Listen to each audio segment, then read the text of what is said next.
I'm Miss Janine, and I work at the Long Beach Public Library.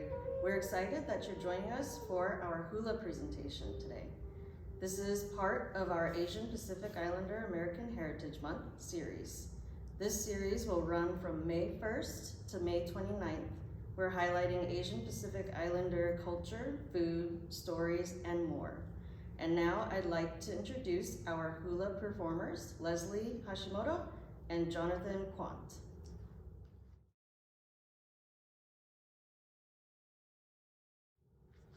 Aloha, I'm Jonathan Kuo'ola Quant. And I'm Leslie Manuleva Hashimoto, and we are hula dancers of Halau Hula o Imi'ike.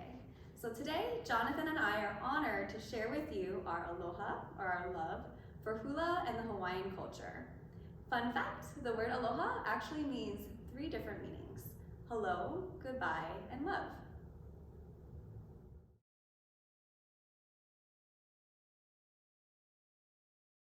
Hula is a style of dance that comes from the island of Hawaii and the islands of Oahu, Kauai, Maui, and the different Hawaiian islands in the island chain.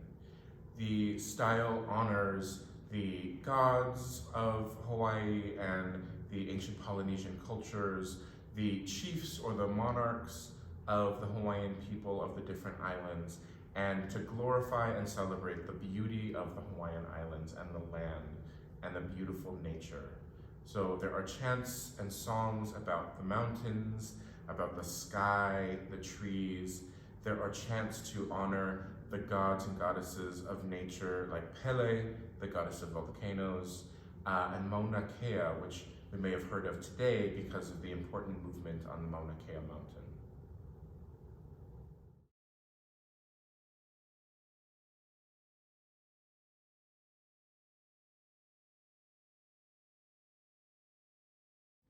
So we'll start with this one. This is an ipu, and it's made out of a gourd. And the gourd was very significant to the Hawaiian people and the culture as it was used for many different things, including eating, drinking, and for helmets. So now I'll go ahead and demonstrate one of the ways that we use our ipu accompanied by our chanter.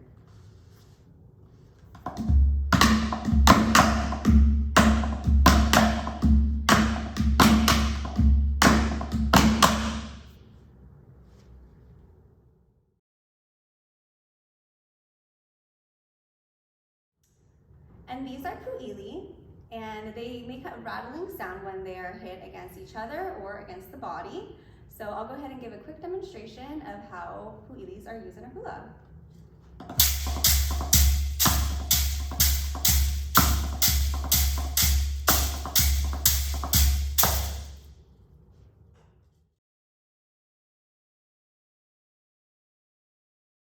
And these are uliulis. They're gourds with a feather top, and they make a rattle sound when you hit them.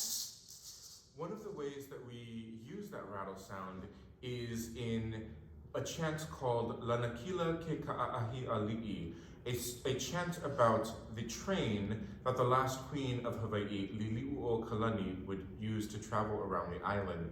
The people would come from far and wide to watch her and sit and greet her with much aloha for their queen. And now Leslie will demonstrate the ki'ipa of the uli uli.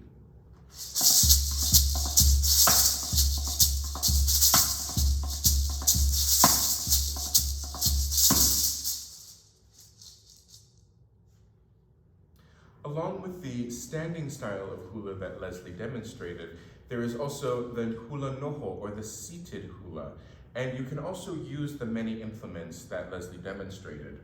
For example, the uli, which can be used one-handed or two-handed on the floor. The ki'ipa would look like this.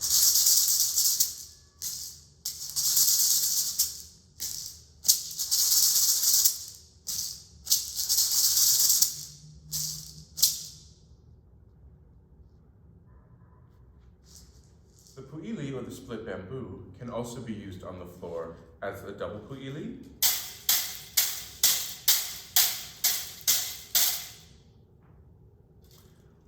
or as the single pu'ili.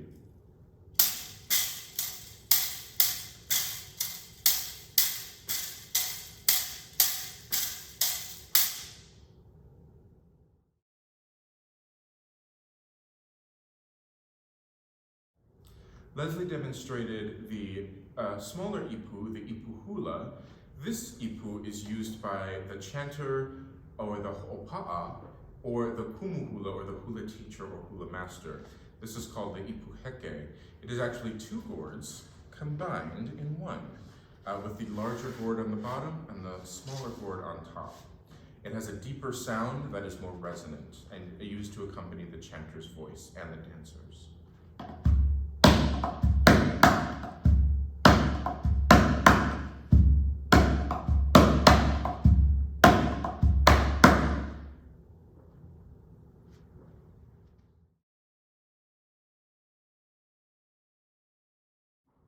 Some of the other implements that are used in hula and throughout Hawaiian culture are types of flutes. This one is made from bamboo. It is called an ohe hanu ihu, the bamboo, the nose bamboo essentially. There are other styles that are made from gourds as well. Gourds are used for everything, as well as bamboo.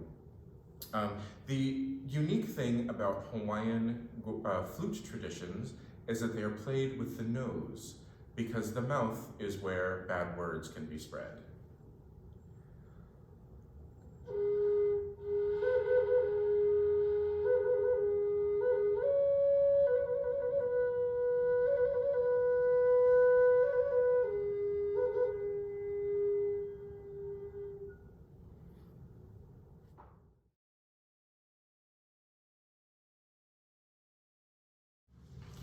Typically, hula is talked about in two particular styles.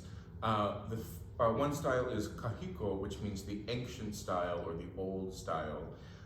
This is usually shown with, or performed with, the ipuheke or other implements, and usually accompanied by a deeper chanting-like voice from a chanter or from the hula teacher or hula master. The other style is the awana, or the modern style of hula, which includes guitars, everyone's favorite ukulele, sometimes even pianos, the slaki, or the steel guitar. There's many different ways that people dance hula today, and we are celebrating all of them.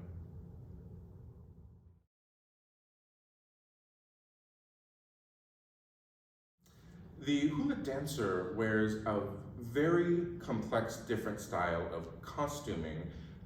Depending on what we're dancing, the style, whether it's the kahiko version or the awana version, or what kind of song or chant we're dancing about. Right now, I am wearing a red pa'u, is the kind of skirt, with black underneath. Leslie is also wearing red with black. These signify the goddess Pele, who is the goddess of volcanoes, the fire, the rock that is formed, and also the black represents the tradition of Hawaiian dance. Yellow represents the monarchy, and also just regality, royalty. These are some of the color symbols of our halal. Leslie is wearing the lepo'o, which is made from the tea leaf, and the yellow lei around her neck, which most people would refer to as just the lei.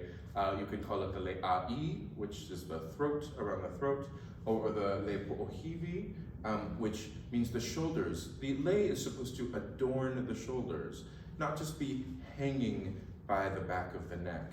You want to adorn the body of the hula dancer, because the hula dancer is the temple and the guardian of the hula. I am wearing the mailele leaf. Maile is a type of bay leaf, similar to the kind that you would put in your soups. And the kukui, which are from the kukui nut tree, which were used as a form of lantern in ancient Hawaii. The oils and the nuts are flammable. The nuts also represent tradition and are often worn by the hula chanter and the hula dancers alike. The cape-like thing that I am wearing is actually called a kikepa, which comes from the English word cape. It's one of the shared words between English and Hawaiian.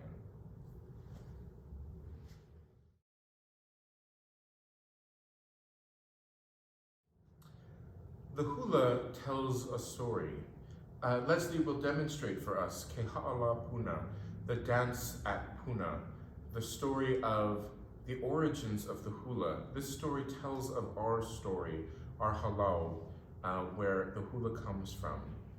It is also connected to the goddess Pele, the goddess of volcanoes, who you can read about in Hawaiian Legends of the Volcanoes or Myths and Legends of the Polynesians. Pay attention to the motions that Leslie uses in the dance. The story talks about Hi'iaka and Hopoi dancing on the beach, having a good time, celebrating their womanness and femininity, and sharing the hula with each other. Ho'oma koko. I, pa. I, keha ala puna I kamakani, pa. Keha a. Keha ala puna I kamakila, ha'aka uluhala I kea au, ha'aha ina me hopo e ha'akahine. Ami Kai o nana kie. Ula le avale e kai o nana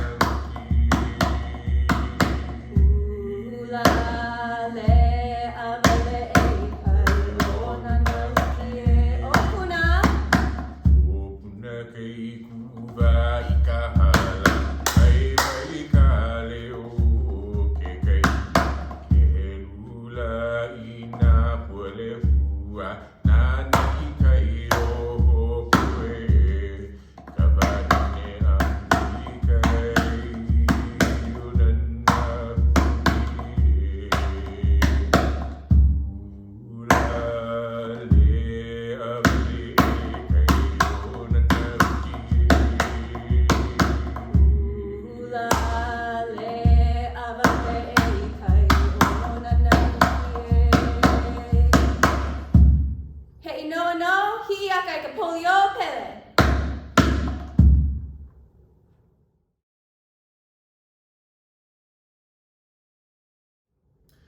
With the arrival of missionaries and colonizers from Europe, new governments formed in the Hawaiian Islands, and the hula was forced underground, and even the very language of the Hawaiian people was outlawed. There was a whole generation that could not speak the native language of their ancestors. Kili David Kalakaua, who was the last king of the Hawaiian Islands, brought back the hula and believed its importance to be so great that he stated that the hula is the language of the heart and therefore the heartbeat of the Hawaiian people. The hula was brought back at one of his important coronation ceremonies at what would later become the grounds of the Iolani Palace.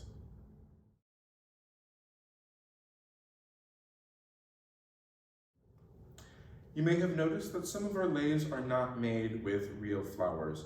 This lei in particular is a ribbon lei. It is one of my favorites. It is made to look like a lei. The most important thing is that they adorn the body and look beautiful and really reflect the hula dancer. This also includes wearing leis that are supposed to mimic the real flowers and leaves of the Hawaiian Islands and their sweet, lovely smell. The ability to make a lei is the mark of a well-accomplished hula dancer.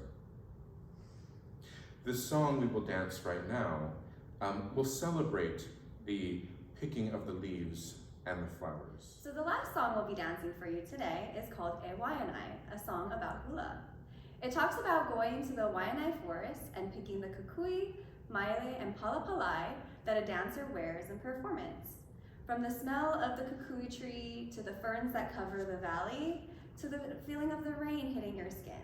Remember, hula is storytelling, so see if you can identify some of the hand movements and motions that represent some of those things that I just described.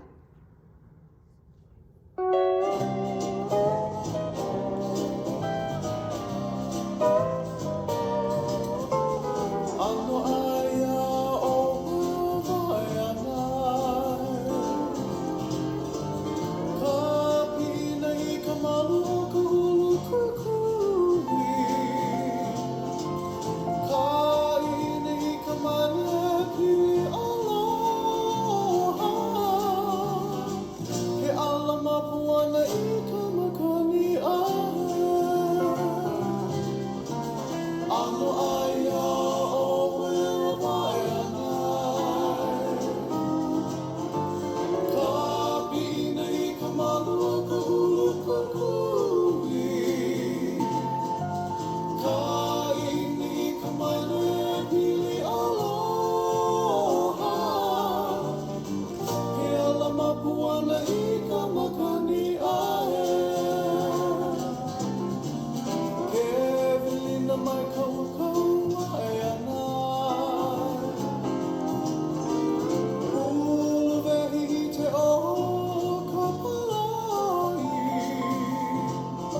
While today we shared with you the hula in the forms of hula kahiko and hula awana, these are just two of the many dances that originated in the Pacific Islands. And while hula focuses on arm motions, ori Tahiti or Tahitian dancing focuses on the hips to tell the story. If you've ever been amazed by fire knife dancing, you've witnessed a dance deeply rooted in Samoan culture. A dance that uses poi balls and the haka, a war chant signifying pride, strength, and unity, were both dances from the Maori people in New Zealand. As you can see, there's so much diversity in dances of the Pacific Islands, each with its own nuances, yet they all serve a similar purpose, to pass down stories from generations to generations, to be remembered, not forgotten. Each culture is beautiful and should be celebrated for its unique history and its significance in our world today. And that is all we have for you today. Mahalo, or thank you, to the Billie Jean King Library, our kumu, and all of you at home for allowing us to share this special moment with you to teach you a little bit about the Hawaiian culture. And as we say in Hawaii, aloha! Thank you so much for joining us for this hula presentation. If you have a Long Beach Public Library card and are interested in learning more about hula and Polynesian culture, you can go on our website and request books to check out and schedule a pickup at any to-go locations. And as you can see, we have a lot. So be sure to check our events calendar for more Asian Pacific Islander American Heritage Month programs. I want to thank Leslie and Jonathan for their wonderful performance. Mahalo nui loa for inviting us. All right, we'll see you next time. Bye. Bye. Aloha!